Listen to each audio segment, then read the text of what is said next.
नमस्कार. पल्लवी रेसिपीजमध्ये सर्वांचे स्वागत आहे. जराही वातड न होता बिस्किटापेक्षा जास्त खुसखुशीत अशा गुळाच्या कापण्या कशा बनवायच्या ते आज आपण पाहणार आहोत. पारंपरिक पद्धतीने अतिशय पौष्टिक अशा गुळाच्या कापण्या आज आपण बनवणार आहोत. आषाढ महिना म्हणलं की सर्वांना आठवतात ते म्हणजे गुळाच्या कापण्या. आषाढ महिन्यात बऱ्याच घरी पारंपरिक पद्धतीने पौष्टिक अशा गुळाच्या कापण्या बनवल्या जातात. आज आपण जराही वातड व कडक न होणाऱ्या पौष्टिक व खुसखुशीत अशा गुळाच्या कापण्या बनवणार आहोत. त्यासाठी आपल्याला गॅसवरती एक पातेली ठेवायचे आहे आणि त्याच्यामध्ये आपल्याला 1 वाटी गूळ घालायचा आहे. गूळ घातल्यानंतर आपल्याला त्याच्यामध्ये 1 वाटी पाणी घालायचे आहे व चमच्याच्या साहाय्याने आपल्याला गूळ आणि पाणी एकत्र मिक्स करायचे आहे. आपल्याला पाण्याला उकळी आणायची नाही किंवा आपल्याला गुळाचा पाकही बनवायचा नाही. आपल्याला फक्त पाण्यामध्ये गूळ विरघळवून घ्यायचा आहे व नंतर आपल्याला गॅस बंद करायचा आहे. गुळाचे पाणी थंड झाल्यानंतर एका पाटीमध्ये गाळून घ्यायचे आणि त्याच्यामध्ये नंतर 2 वाटी गव्हाचे पीठ घालायचे व नंतर त्याच्यामध्ये 4 चमचे बेसन पीठ, 4 चमचे ज्वारीचे पीठ घालायचे, वेलची पावडर घालायची व 2 चमचे बडीशोप भाजून बारीक करून त्याच्यामध्ये घालायची आणि नंतर त्याच्यामध्ये 4 चमचे तूप घालायचे व पाव चमचा मीठ घालायचे आणि हे सर्व साहित्य एकत्र मिक्स करून घ्यायचे व आपल्याला ह्याची घट्टसर कणिक मळायची आहे.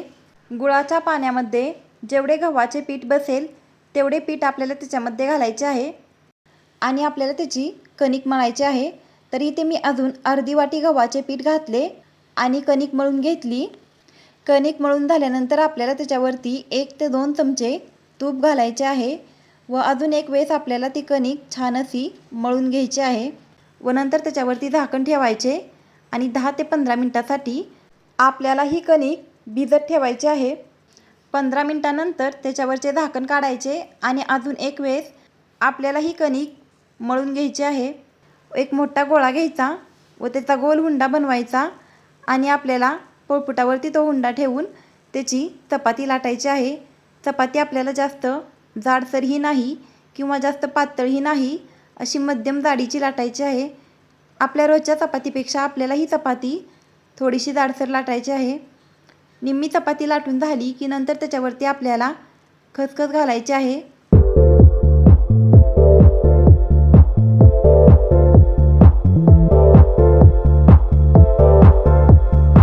लाटलेल्या चपातीवरती आपल्याला खसखस घालायचे आहे आणि अजून आपल्याला ही चपाती लाटून घ्यायची आहे व नंतर दुसऱ्या साईडने ही चपाती आपल्याला पलटून घ्यायची आहे व दुसऱ्या साईडनेही आपल्याला त्याच्यावरती खसखस घालायची आहे व नंतर दुसऱ्या साईडने चपाती लाटून घ्यायची आहे. चपाती आपल्याला मध्यम जाडीची लाटायची आहे. चपाती जर जास्त पातळ लाटली तर कापण्या कडक आणि वातड होतात. यासाठी आपल्याला चपाती मध्यम जाडीची लाटायची आहे. ती जास्त पातळही लाटायची नाही किंवा ती जास्त जाडही लाटायची नाही. तर इथे आपली चपाती लाटून झालेली आहे व नंतर आपल्याला त्याच्या कापण्या कट करायच्या आहेत. इथे मी डायमंड शेपमध्ये कापण्या कट करत आहे. कापण्यांचा आकार हा डायमंड शेपमध्येच असतो, यासाठी इथे मी डायमंड शेपमध्ये कापण्या कट करत आहे. आपल्याला चपातीच्या कापण्या कट करून घ्यायच्या आहेत आणि त्या कापण्या आपल्याला एका ताटामध्ये काढून ठेवायच्या आहेत व नंतर आपल्याला कणकेचा दुसरा उंडा घ्यायचा आहे व त्याचीही आपल्याला चपाती लाटायची आहे.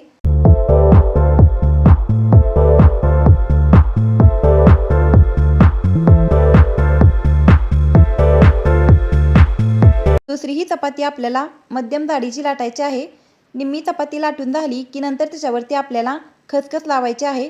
दोन्ही साईडने आपल्याला खसखस लावून दुसरी ही चपाती लाटून घ्यायची आहे व नंतर त्याच्याही आपल्याला कापण्या कट करायच्या आहेत. इथे आपली दुसरी ही चपाती लाटून झालेली आहे. नंतर त्याच्यावरती आपल्याला खसखस लावून ती चपाती लाटून घ्यायची आहे व नंतर आपल्याला दुसऱ्या साईडने चपाती पलटायची आहे व दुसऱ्या साईडनेही आपल्याला खसखस लावायची आहे आणि चपाती लाटून घ्यायची आहे व चपाती लाटून झाल्यानंतर आपल्याला डायमंड शेपमध्ये कापण्या कट करून घ्यायच्या आहेत. तर इथे आपली दुसरी ही चपाती लाटून झाली आहे व नंतर आपल्याला त्याच्या डायमंड शेपमध्ये कापण्या कट करायच्या आहेत. अशा पद्धतीने आपल्याला राहिलेल्या कणकेच्या खसखस लावून सर्व चपात्या लाटून घ्यायच्या आहेत आणि डायमंड शेपमध्ये कापण्या कट करून घ्यायच्या आहेत. व नंतर गॅसवरती तेल गरम करायला ठेवायचे। तेल गरम झाली की नंतर त्याच्यामध्ये आपल्याला कापण्या घालायच्या आहेत आणि मध्यम गॅसवरती आपल्याला ह्या कापण्या तळून घ्यायच्या आहेत। तर तुम्ही व्हिडिओमध्ये दाखवलेल्याप्रमाणे चेहऱ्यामध्ये कापण्या भरून त्या कापण्या तेलामध्ये सोडू शकता। असं केल्यामुळे एक एक कापणी तेलामध्ये सोडावी लागणार नाही, त्याच्यामुळे कापण्या तेलामध्ये सोडण्यासाठी जास्त वेळ देखील लागणार नाही व तेल देखील हातावरती उडून येणार नाही। व्हिडिओमध्ये दाखवलेल्याप्रमाणे आपल्याला कापण्या तेलामध्ये सोडल्यानंतर चमच्याच्या किंवा उलटण्याच्या साहाय्याने त्या कापण्या हलवत राहायच्या आहेत, म्हणजे कापण्या सर्व बाजूनी छान अशा तळल्या जातात व आपल्याला कापण्या मध्यम गॅसवरती तळायच्या आहेत, म्हणजे कापण्या कडक किंवा वातड होत नाहीत।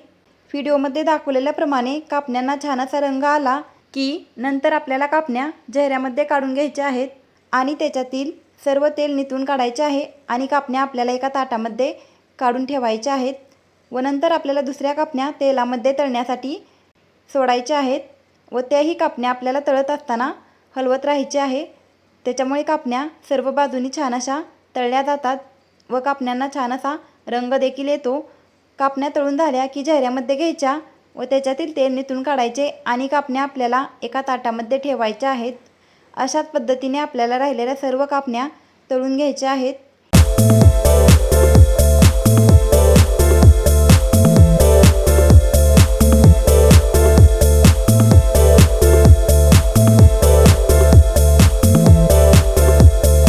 कापण्या बनवण्यासाठी आपल्याला चपाती जास्त जाडही नाही किंवा जास्त पातळही नाही, अशी मध्यम जाडीची लाटायची आहे व चपाती लाटताना आपल्याला त्याला पीठ किंवा तेल काहीही लावायचे नाही व चपातीला दोन्ही साईडने आपल्याला खसखस लावायची आहे।